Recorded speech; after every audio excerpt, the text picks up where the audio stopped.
پرونده امروز از اون کیساییه که اتفاقات داخلش اصلاً با عکس هایی که من برای شما آپلود میکنم و میبینید همخونی نداره. شما قراره شاهد کلی عکس باشید از خانواده‌ای بسیار شاد، نرمال و خوشبخت که در واقع پشت لبخندهاشون افکار وحشتناکی نهفته است. اگر داستان امروز رو نشنوید و بعدها عکس‌ها رو ببینید، هرگز باور نمی‌کنید این لبخندها همه مصنوعیه.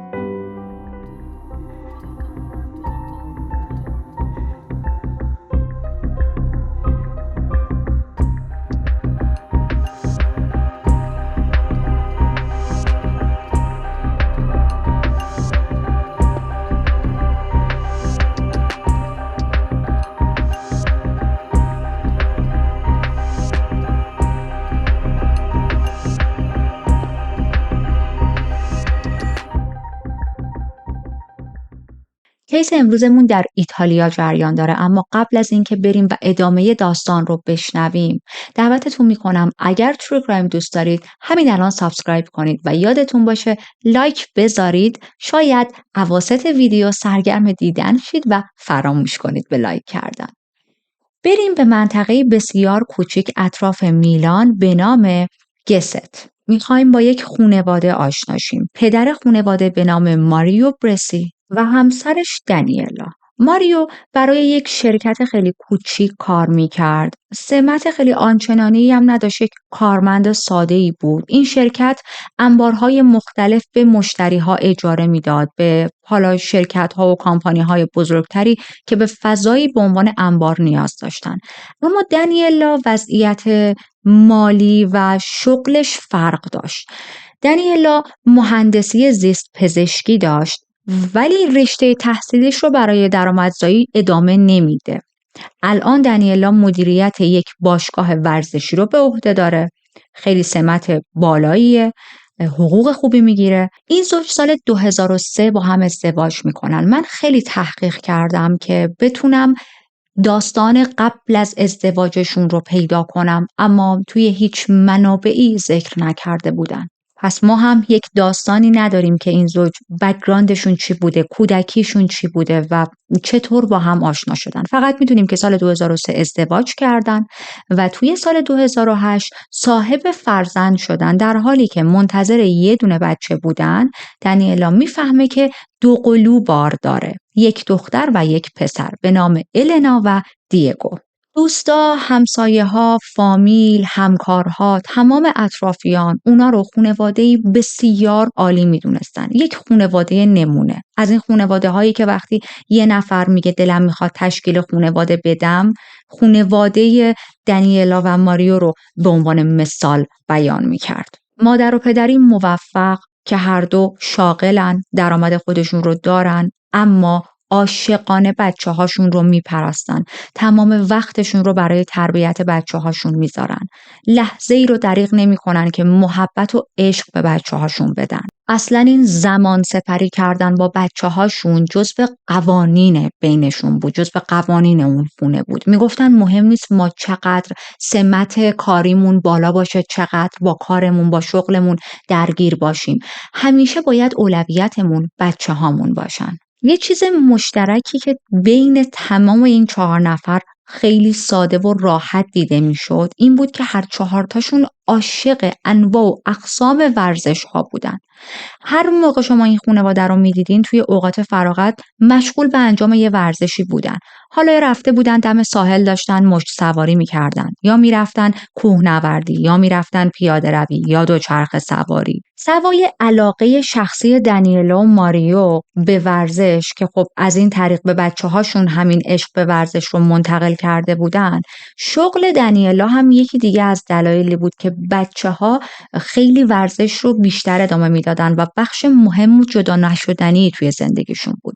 گفتیم دانیلا مدیر یک باشگاه ورزشی بود دیگه. خب این به این معناست که یه سری فسیلیتی بهش میدن، خانواده‌اش میتونن از این امکانات و آپشن ها استفاده کنن. ورزش مورد علاقه‌ای که النا خیلی توش حرفه‌ای بود اسکیت بود. تو فکرش هم بود در آینده تبدیل بشه به یک اسکیت باز حرفه‌ای.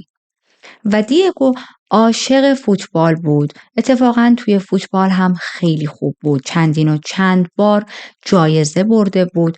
تیمش رو با بردهای مختلف روبرو کرده بود. ماریو و دنیلا هم خیلی عاشق پیاده روی بودن. برای اینکه یک فضایی داشته باشن که بتونن توی اون فضا راحت ورزش‌هاشون رو ادامه بدن، یعنی انجام ورزش یا پیاده روی فقط مختص به راه رفتن توی پارک‌های اطراف نباشه یا مثلا بازی کردن توی یه سری زمین‌های ورزشی مخصوص، یه کاری میکنن، میرن توی یک منطقه‌ای که علنا این منطقه همونجوری که توی عکس‌ها میبینید وسط کوهه، یه نقطه خیلی دور افتاده‌ایه. خونه میخرن. میگن ما اینجوری با خانواده‌مون میتونیم وقت خیلی بیشتری رو بگذرونیم، ورزش‌های مورد علاقمون رو انجام بدیم، هر وقت خواستیم بریم پیاده روی و چه هوایی بهتر از هوای چنین طبیعتی، دور از سر صدای شهر، دور از کثیفی هوا. این خونه کامل توی دل طبیعت بود، از این مکانهایی که جون میده آخر هفته با خانوادت بری و یه چند روزی توش ریلکس کنی، دور از شلوغی و هیاهوی کار و شهر. برسیم به سال 2020. الان دنیلا و ماریو 45 سالشونه و یک مقدار با هم توی زندگیشون به مشکل خوردن. همه چیز دیگه مثل سابق ساده نیست، همه چیز مثل سابق خوب نیست، راحت نیست. این که میگم ازدواجشون به مشکل خورده، دنبال یک اتفاق خیلی خاص و آنچنانی نباشید. هیچ کدوم نرفته بودن دنبال یه نفر سومی یا خیانت و ناراحتی از سمت طرف مقابل براشون پیش نیومده بود. توی منابع ذکر نکرده بودن دقیقاً چه مشکلاتی بین این زوج به وجود اومده، اما در این حد من در جریان قرار گرفتم که مشکلات ریز بوده. بعد از یه مدتی دنیلا میبینه اون زندگی که همیشه تصورش رو میکرده، همیشه آرزوشو داشته، با ماریو نداره. چندین و چند سال زندگیشون خیلی سرد شده، زندگی جنسیشون خیلی سرد شده و اون شور و شوق و عشق اولیه رو، روزهای اول رو در واقع از سمت ماریو دریافت نمیکنه. خودش هم نمیتونه اون میزان عشق رو به ماریو بده چون دیگه اونقدر دوستش نداره. این فکر میفته تو سرش که ما وقتشه دیگه از هم جدا شیم.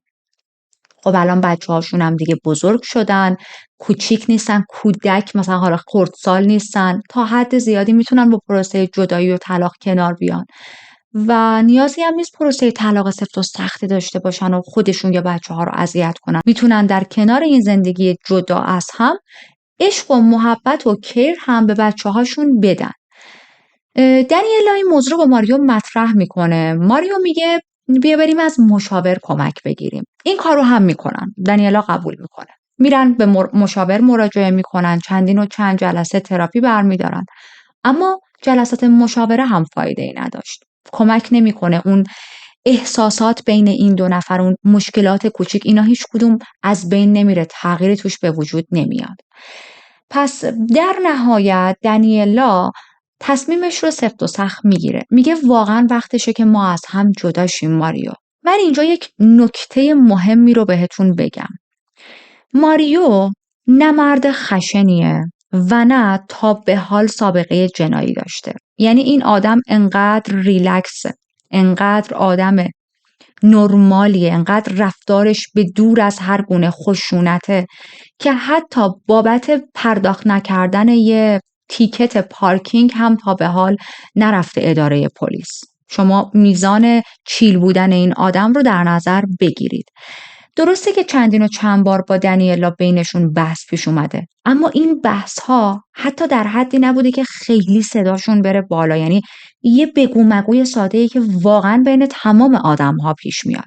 هیچ وقت درگیری فیزیکی بین این دو نفر اتفاق نیفتاده. تنها مشکل این زوج این بود که دیگه به عنوان زن و شوهر، به عنوان پارتنر، نمیتونستن طرف مقابلشون رو درک کنن. میزان عشق ورزیشون به هم کم شده بود و رابطهشون خیلی از عشق و عاشقی خارج شده بود. بیشتر فقط حکم و نقش یک پدر و مادر رو داشتن برای بچه هاشون. یه چیز دیگر هم که میخوام در نظر بگیرید اینه که ماریو همیشه پدر خیلی خوبی برای بچه هاشون بوده. همیشه آب تستش بوده، میذاشته زمین بیاد به بچه ها برسه. همیشه رفتار بسیار آروم و صبورانه‌ای با بچه‌ها داشته و توی نگهداری و مراقبت از بچه‌ها دانیلا به شدت به ماریو اعتماد داشت. وقتی دانیلا موضوع جدا شدن رو به صورت جدی با همسرش مطرح میکنه، ماریو هیچ مخالفتی نمیکنه. برعکس خیلی هم موافق بود. میگه آره تو درست میگی، حق با توه. بهترین کار اینه که ما نذاریم رابطمون بیخ پیدا کنه و بعد از هم جدا شیم. همه چیزم بینشون مشخص بود، اینکه حضانت رو چی کار باید بکنن برای بچه‌ها، لوازم رو، مال و اموال رو به چه صورت تقسیم کنن. خیلی همه چیز واضح بود و قرار نبود که توی پروسه وکیل گرفتن و حالا این وکیل بیاد این کارو کنه اون بیاد این کارو کنه همو بکشن دادگاه بیفتن. اینقدر همه چیز توی پروسه جداییشون داشت خوب پیش میرفت، اینقدر هر دو طرف آروم بودن که حتی تصمیم میگیرن تا زمانی که طلاق رسمیشون صادر نشده همچنان توی یک خونه با هم زندگی کنن. هر موقع که اون طلاق رسمی صادر شد حالا دیگه تصمیم بگیرن هر مثلا خونه هاشون رو جدا کنن و بچه ها هم نسبت به حضانت هر کدوم با یکی زندگیشو ادامه بده.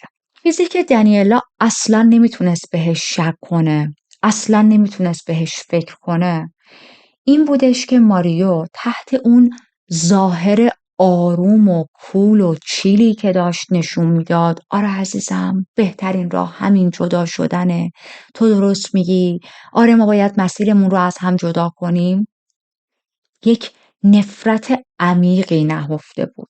ماریو عمیقا ناراحت بود از اینکه دانیلا دیگه نمیخواد باهاش زندگی کنه و پیشنهاد طلاق رو داده و حالا باید از هم جدا شن.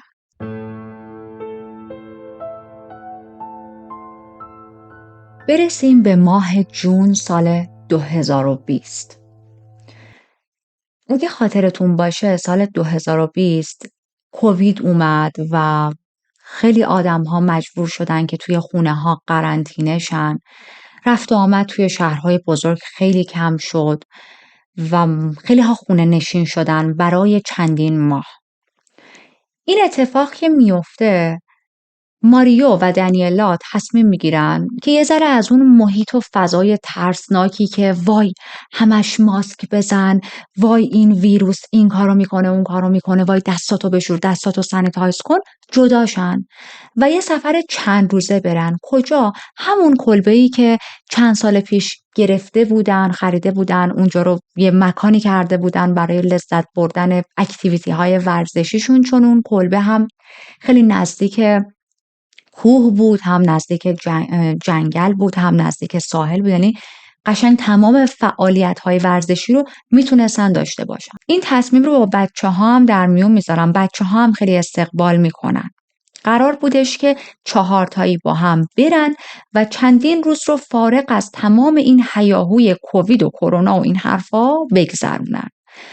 اما لحظه آخر 1-2 روز قبل از اینکه بخوان راه بیفتن، دانیلا مجبور میشه که باهاشون نره. میفهمه مادر و پدرش کرونا گرفتن، درگیر این ویروس شدن، خیلی مریضن و نمیتونه اونا رو همینجوری تنها بذاره. باز اگر خاطرتون باشه خیلی از بیمارستان‌ها و درمانگاه‌ها پر بود و به مردم پیشنهاد میدادن که اگر موضوع کوویدی که گرفتین اونقدر شدید نیست، حاد نیست، تو خونه خودتون بمونید. اما خب پدر مادر دانیلا سنشون زیاد بود، به تنهایی نمیتونستن از خودشون مراقبت کنن. میخواستن برنامه سفر رو به هم بزنن که خب در نهایت باز این تصمیم رو میگیرن که دانیلا بره پیش خانواده‌اش از پدر و مادرش مراقبت کنه، ماریو بچه‌ها رو برداره ببره سفر، چون بچه‌ها هم خیلی دلشون رو خوش کرده بودن که آخ چون میخوایم بریم سفر و الان ضد حال نخورن این سفری که اینقدر براش خوشحال بودن کنسل شه. همین کارو هم میکنن. ماریو بچه‌ها رو برمیداره میره. روزهای اول این پدر و فرزنداش به شدت داشتن لذت می بردن، می رفتن کوهنوردی، فعالیت‌های ورزشی مختلف رو انجام می دادن، با هم غذا درست می کردن، عکس و فیلم برای دانیلا می فرستادن. دانیلا با خوشحالی بچه‌هاش خوشحال می شد. هر روز باشون تماس می گرفت، ویدیو کال می داد، روزشون رو می پرسید، بهشون می گفت که چقدر دلم براتون تنگ شده، خیلی دلم میخواست باهاتون بیام، اما خب باید مراقب مامان بزرگ بابا بزرگ میبودم و برای همین نتونستم بیام. موقع خواب، قبل از خواب تکست شب بخیر برای مادرشون میفرستادن. تا اینکه ما برسیم به 5 جون، جمعه بود. بچه‌ها بعد از یه گردش میان خونه و حتی همسایه ها هم میبینن که یه ذره تا هنوز هوا روشن بود توی باغ مشغول بازی میشن و بعد دیگه میرن داخل کلبه. بعد از ظهر میشه، دنیلا طبق عادت همیشگی شروع میکنه تماس گرفتن با بچه هاش، اما هیچ کدوم از این بچه ها پاسخ نمیدادن. خب چندین و چند بار زنگ میزنه، پاسخی دریافت نمیکنه. خیلی هم نمیترسه، خیلی هم استرس نمیگیره. پیش خودش میگه بچه‌ن دیگه، الان رفتن مشغول غذا درست کردن و بازی و تفریح شدن با باباشون و گوشیشون هم یه جا همینجوری پرت کردن، حواسشون نیست. چند ساعت دیگه فرصت میده. الان دیگه رسیده بود به وقت خواب و چندین و چند ساعت بود که دنیلا از بچه‌هاش هیچ خبری دریافت نکرده بود. دوباره شروع میکنه تماس گرفتن و هیچ پاسخی دریافت نمیکنه. با ماریو تماس میگیره، ماریو هم تلفن‌هاشو پاسخ نمیده. دنیلا خیلی نگران شده بود ولی نمیخواست با خودش فکر بد کنه. پیش خودش فکر میکرد نکنه اینا رفتن تو کوهنوردی براشون یه اتفاقی افتاده و از این افکاری که تو سر ما مدام به وجود میاد وقتی از یه نفر بیخبریم، تلفنش رو چندین و چند ساعت جواب نمیده. پیش خودش میگه خیلی خب، حالا الان که نصف شبی کاری از دست من بر نمیاد، میگیرم میخوابم و فردا اگر از خواب پاشم ببینم هنوز خبری از بچه‌ها و ماریو نیست، میرم سمتشون. خواب و بیدار بود، نمیتونست. دیدین آدم وقتی فکرش درگیره هی از خواب پا میشه، هی دوباره یه ذره چشش گرم میشه، باز از خواب میپره. تو همین حالتا بود که ساعت 3 نصف شب صدای نوتیفیکیشن گوشیش رو میشنوه. میفهمه که یه پیامی براش اومده. چک میکنه، میبینه پیام از سمت ماریوه. اما بعد از خوندن این پیام انقدر وحشت میکنه که من نمیدونم این وحشتش رو باید چجوری برای شما توصیف کنم. پیام هایی که ماریو فرستاده بود واقعا ترسناک بود. توی این پیام ها نوشته بود دیگه هرگز بچه هاتو نخواهی دید و قراره برای همیشه تنها بمونی. برو ایمیلت هم چک کن. دنیلا با وحشت میره ایمیلاشو باز میکنه و میبینه که یه متن طولانی ماریو براش نوشته بوده. توی اون متن نوشته که من هرگز با طلاقمون موافق نبودم، من هرگز با جدایی موافق نبودم و تو تصمیم گرفتی که ما از هم جدا شیم. تو میخواستی که خانواده‌مون رو از هم بپاشونی. تخریب خانواده ما همه و همش به خاطر توه. اما تکون دهنده ترین متن چیزی بود که آخر این ایمیل نوشته شده بود. آخر این ایمیل ماریو نوشته بود اگه من خودم رو بکشم تقصیر توه و فرزندات رو هم دیگه نمیبینی. تو زندگی منو تباه کردی. خب این ایمیل واقعا وحشتناکه. یک نفر توی این ایمیل داره تهدید میکنه که من جون خودم رو میخوام بگیرم. از اون بدتر جون بچه هامون رو هم میخوام بگیرم. بعد از خوندن این ایمیل دنیلا دوباره شروع میکنه چندین و چند بار با ماریو تماس برقرار کردن، به تلفن بچه‌هاش زنگ زدن، اما تمام تماس‌ها بی پاسخ میمونه. دیگه نمیتونه تحمل کنه. سوار ماشین میشه و راه میافته سمت اون کلبه. ساعت 7 صبح میرسه به کلبه کوهستانی خانوادگیشون.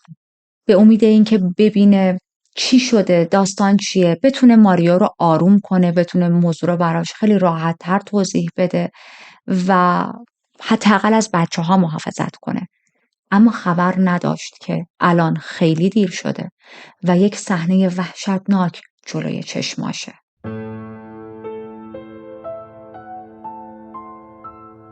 دنیلا میرسه، میبینه ماشین ماریو همجوری جلوی در پارک، میره داخل و یک سکوت بسیار دیوانه کننده‌ای توی محیط و اطراف خونه پخش بود. هیچ اثری از خود ماریو یا بچه‌ها نبود.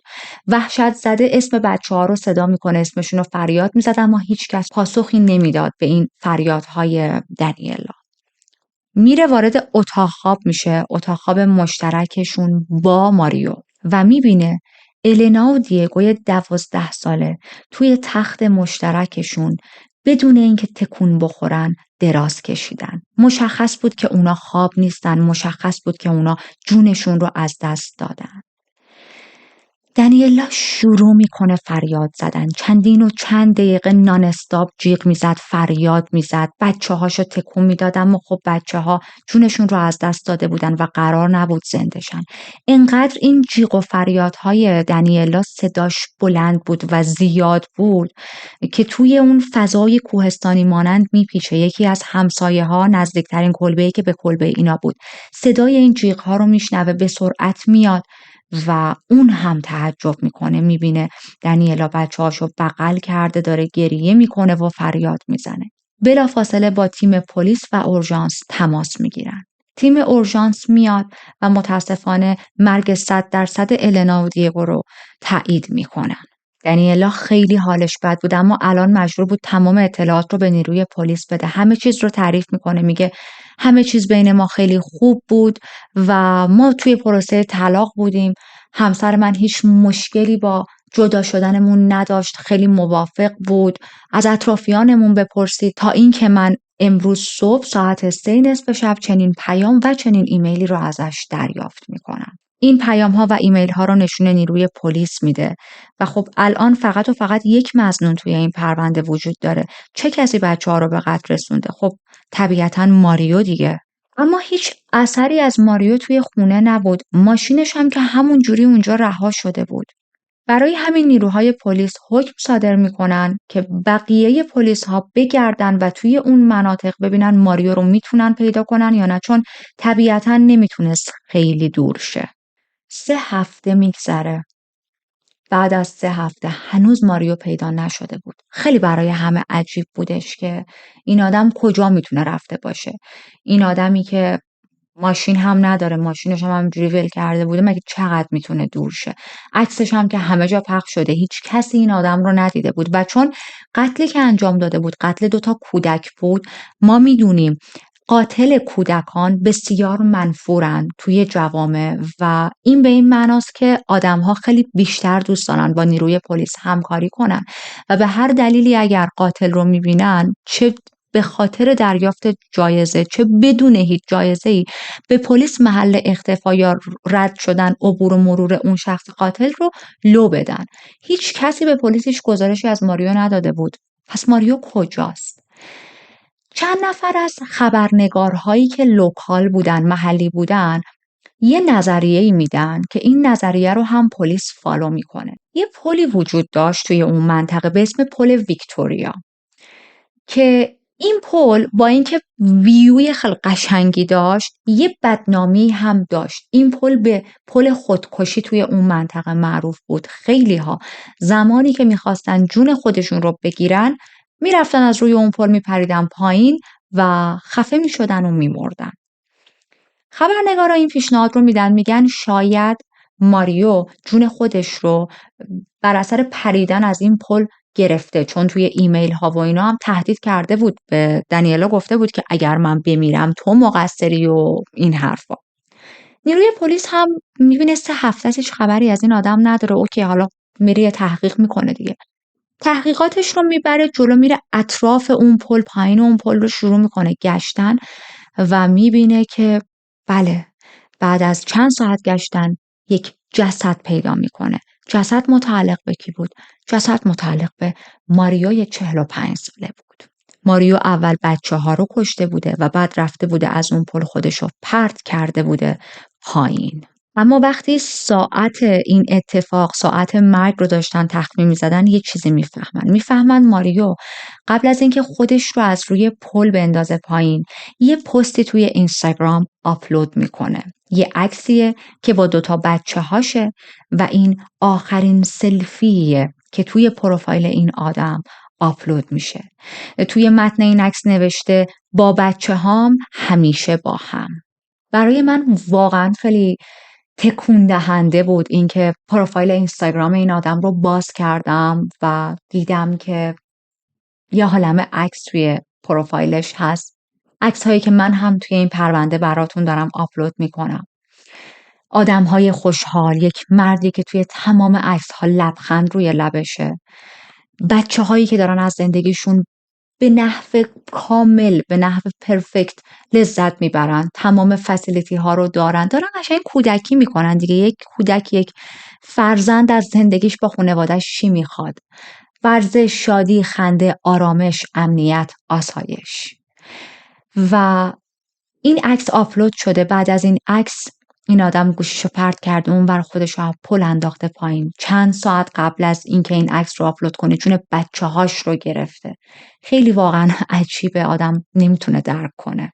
دنیلا توی صحبت‌های بیشتر با نیروی پلیس میگه من واقعا با خودم فکر نمی‌کردم این آدم بتونه جون بچه‌هامونو بگیره برای اینکه فقط بخواد یک انتقامی از من بگیره. و درست حد زده بود. این درد بدون شک همیشه تا آخر عمر توی زندگی همراه منه. درد این که بچه‌های منو کشت. اجساد رو برده بودن برای کالبد چکافی و توی بدن بچه‌ها هیچ گونه داروی خواب‌آور، قرص، هیچ چیزی پیدا نمی‌کنن. زمان مرگ رو بعد از کالبد چکافی کی تخمین میزنن؟ دقیقاً همون شبی که دنیلا تلاش داشته با بچه‌هاش تماس بگیره و اونا تلفنشو جواب نمیدادن، همون زمانی بوده که ماریو داشته با بالش دیگو و النا رو خفه می‌کرده. این بچه‌ها در اثر خفگی جونشون رو از دست داده بودن. هیچ آرام بخشی توی بدنشون پیدا نشده بود، پس به این معناست که با وحشت و ترس دقیقه‌ها یا ثانیه‌های آخر زندگیشون رو سپری کردن. ببینید خیلی وحشتناکه ها. یه لحظه تصور کنید پدر شما به پدرت یک عمر اعتماد داری، نقطه امنته، همیشه هر وقت به مشکلی میخوری به مادر و پدرت مراجعه میکنی، اونها رو یک آغوش امن میدونی توی زندگیت، و حالا یه شب اون پدر بیاد بالش روی صورت تو بذاره و تلاش کنه که تو رو خفه کنه. خیلی تصورش به نظر من سخته و احتمالش هم سخته، دور از احتماله. من وقتی خودم رو جای دنیلا میذارم میبینم چطور میتونست با خودش فکر کنه 1% احتمال این رو بده که همسر من که یک بار توی زندگی صداشو بالا نبرده بود، نه سر من نه سر بچه‌ها، کوی مشت تو دیوار نکوبیده بود، کوچکترین رفتار خشونت آمیزی نه من نه هیچ کس دیگه از این آدم ندیده، یهو توی یه سفر جون خودش و بچه‌ها رو گرفته. یکی از همسایه‌هایی که کنار اون کلبه زندگی می‌کرده به نیروی پلیس میگه من دور و بر ساعت 3 صبح صدای زجه و فریاد و گریه مانند یک صدای مردونه شنیدم. اما خب پیش خودم فکر کردم که اشتباه شنیدم یا شاید یکی که داره با صدای خیلی بلند تلویزیون نگاه میکنه، چون این صدا سریع اومد و بعد قطع شد. احتمالاً این صدا فریاد و گریه خود ماریو بوده بعد از اینکه بچه‌هاشو کشته تازه فهمیده که چی کار کرده. چون نیروی پلیس و نیروی پزشکی میگن ماریو چند دقیقه بعد از اینکه بچه‌هاشو کشته خودشو پرت کرده توی آب. روز 14 جولای مراسم خاکسپاری این بچه‌ها رو انجام میدن.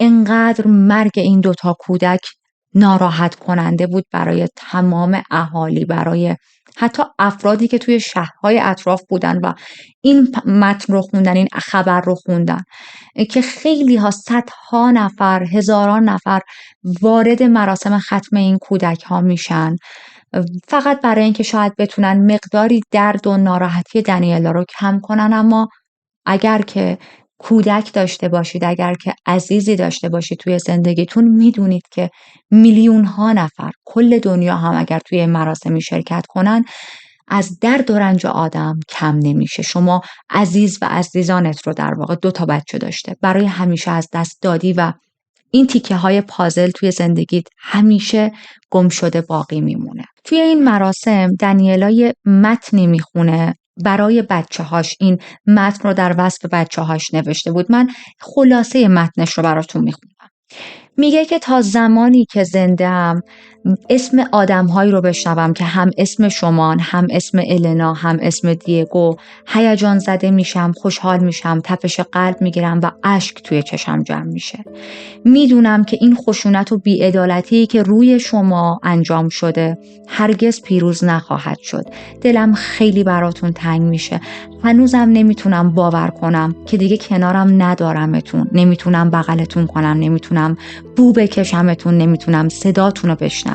من توی خواب و رویام باید از این به بعد شماها رو به آغوش بکشم. فقط میخوام بهتون بگم با وجود سختی که قبل از مرگ کشیدید همه چیز براتون خوب پیش خواهد رفت. فکر میکنم اشاره به باورهای مذهبی داشته که مثلا الان شما جاتون توی بهشته و اینا. من خوششانس بودم که مادر شما بودم و از تمام مردم میخوام که همیشه شما رو با لبخند و با گریه به یاد بیارن. حتی خود خانواده و دوستای ماریو هم بسیار توی شاک بودن که ماریو مرد آرومی که همیشه ما میدیدیم لبخند به لب داره، صدای بلندش رو از یه ولیوم به بالاتر صداشو نشنیده بودیم، چطوری چنین جنایت وحشتناکی انجام داد؟ مردی که همه به شخصیت مهربونش میشناختنش، مردی که هیچ وقت کس دیگه ندیده بود با یه نفر دیگه در حال مشاجره کردن باشه. کی فکرشو میکرد یک پروسه ساده طلاق بتونه اینقدر این آدم رو به فروپاشی روانی برسونه که نه تنها جون خودش رو گرفت بلکه جون 2 بچه‌ای که اصلا توی این پروسه کاملا بی گناه و بی تقصیر بودن رو هم به پایان رسوند. همینقدر سرد، همینقدر سریع. دانیلا توی صحبت‌هاش با نیروی پلیس میگه ماریو واقعا یک پدر بی‌نظیر بود. من اگر 1% احتمال این رو میدادم که این آدم میتونه خطر برای بچه هامون به وجود بیاره، هیچ وقت نمیگفتم با هم تنها برن سفر. موضوع اینه که اون فقط و فقط همیشه عشق میورزید به بچه هاش. وقتی صفحه اینستاگرام این آدم رو چک کنید واقعا سورپرایز میشید. وارد یه صفحه‌ای میشید که همه چیز توش عالیه، همونطوری که یه مقدار عقب‌ترم گفتم. یه قابی از زندگی بسیار نرمال و عالی. پدری خوشحال، پدری که همش لبخند روی لبشه، کنار بچه‌هاش داره بهش خوش میگذره. تا زمانی که چشمتون میخوره به کامنت مردم زیر پستاش که انواع و اقسام فحش‌ها رو براش نوشتن. بعد تعجب میکنید. میگید چرا مردم انقدر فحش برای این آدم نوشتن؟ عکساش که مشکلی نداره. وارد گوگل میشید، اسمش رو سرچ میکنید و بعد تازه میفهمید چه اتفاق هولناکی پشت این خنده ها و عکس ها نهفته است. پرونده دردناک و ناراحت کننده ماریو برسی، قاتل امروز ما، به پایان رسید. خیلی پرونده ناراحت کننده بود. میدونم خیلی کیس طولانی نبود، معمولا پرونده های طولانی دوست دارید، اما به نظر من آدم نباید حتما وقایع خیلی طولانی رو صحبت کنه، رکورد کنه. دوست داشتم این پرونده رو کاور کنم و یه سری سوال از شما دارم. به نظر شما چه اتفاقی افتاد که باعث شد ماریو همچین جنایتی انجام بده؟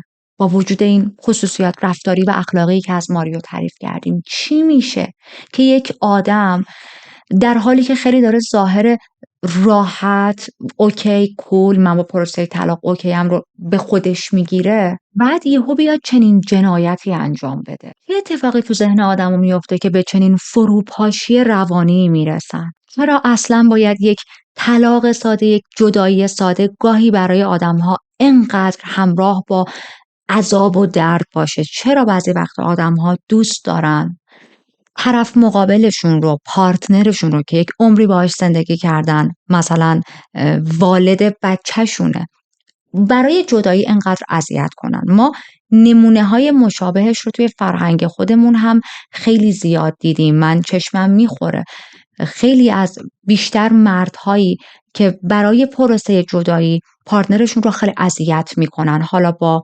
اذیت کردن بچه مشترکشون، با موضوع حضانته و یا توی کیس های خیلی بدتر با به قتل رسوندن اون زن یا بچه هاشون. خوندن کامنت شماها برای من بسیار جذاب راجع به این موضوع. دوست دارم ببینم ویو پوینت های مختلف چیه. ممنون که تا اینجا با من همراه بودید و مثل همیشه حمایت و ساپورتتون رو به من نشون دادید. اگر فراموش کردید ویدیو رو لایک کنید، لایک شما خیلی من رو خوشحال میکنه، به من بسیار کمک میکنه. و اگر هنوز دکمه سابسکرایب رو نزدید و پرونده های جنایی رو هم دوست دارید، خوشحال میشم سابسکرایب کنید. زنگوله کنارش رو هم بزنید تا وقتی من ویدیوی جدید آپلود میکنم سریع و داغ ازش مطلع شید. ما توی این چنل بین هفته‌ای 2 الی 4 تا پرونده جدید آپلود میکنیم. مراقب خودتون باشید به امید اینکه همیشه بچه‌ها و عزیزانتون در کنار شما سیف و سلامت باشن. تا پرونده بعدی، بدرود.